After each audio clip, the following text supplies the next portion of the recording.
Thanks, Joe. And what can I say after 3 wonderful speeches? Thank you, Di, Therese and Lucy. And your support for Aung San Suu Kyi and the people of Burma, and your comments and your good names goes a long way to making sure that a lot more people get to know about the situation in Burma. And with what Di said, it shows that the people of Burma are not forgotten, and Therese focused on rights, and all of those rights are denied to the people in Burma.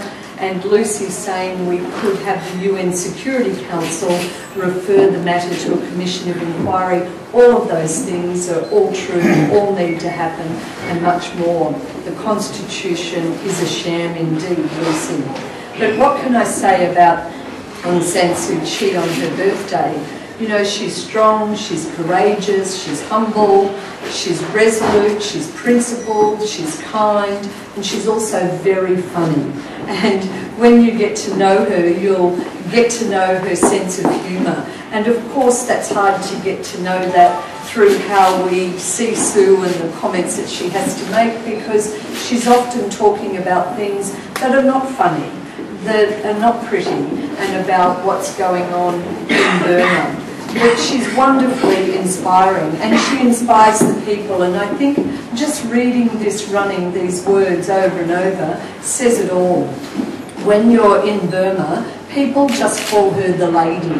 They talk about the lady, and they say it sometimes with hushed tones, almost irreverence, whereas she says, you know, I'm normal, I'm flesh and blood. You know, she doesn't expect that reverence, but because she inspires people, that they feel that reverence, and because she's courageous, she has actually walked down a street where a captain in the army had a gun pointed at her, and she kept walking, not knowing what would happen, and she told her people with her to fall away. I know the people who were with her, some of them, to fall by the wayside. She kept going and just kept walking gracefully and courageously. You know, how many of us would be able to rise to that occasion? We don't know till we're tested, and we hope that we would, but she knew that that had to happen. And of course, what happened was, she's still here. The captain eventually dropped the gun. You know, there's a story in it, but had to drop it. And she's done so many things, and she has been vilified by the regime with just some terrible things that have been said about her. What it says about her husband, Dr. Michael Aris, who was just such a wonderful, gentle, beautiful person, scholar. When he was dying, and he did try and ring her, the phone was, you know, was cut off. I mean, I know the phones don't work that well in Burma, but there was some deliberateness in that.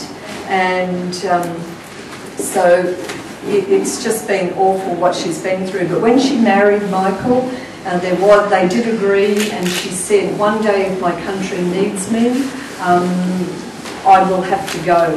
And he said, I will honour that agreement. He said that when they got married, and he honoured that agreement, and he supported her 1000% in everything that she did, despite what that meant to the family.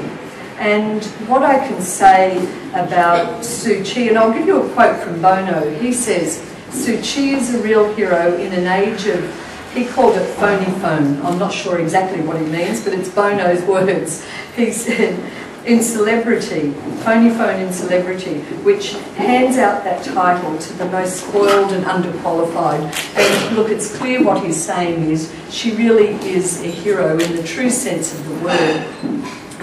To her own people and all the peoples of Burma, because there are many peoples of Burma, many ethnic nationalities. And I'll say one thing, there's a lot I'd love to say politically, but I'll focus on some of the personal, her birthday, because I know her, and try and give that sense today.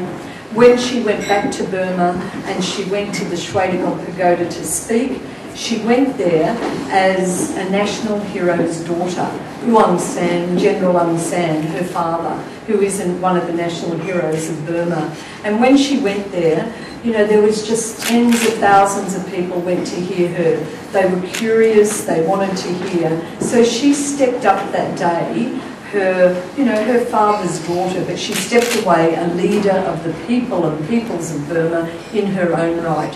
And that's very clear that she is. Now, she knows we're celebrating her birthday here today. She also got an invitation, so I know that it's been with her. So she knows we're here, and she appreciates the co-hosts and their support and the support of the wider community. And if she was here with us, she would be saying, please continue to use our liberty to help the people of Burma achieve hers. That's her message. And when you ask her, like, what should I do? She says, do the right thing. And we have to work out what that means. Meaning we've got our own moral compass. We know what to do. Just get on and do it. Don't wait for instructions. So work out whatever it is you can do in your sphere of influence. You've heard some of the ideas here today, and then just get on and do the right thing. So happy birthday, Suu Kyi. Thank you.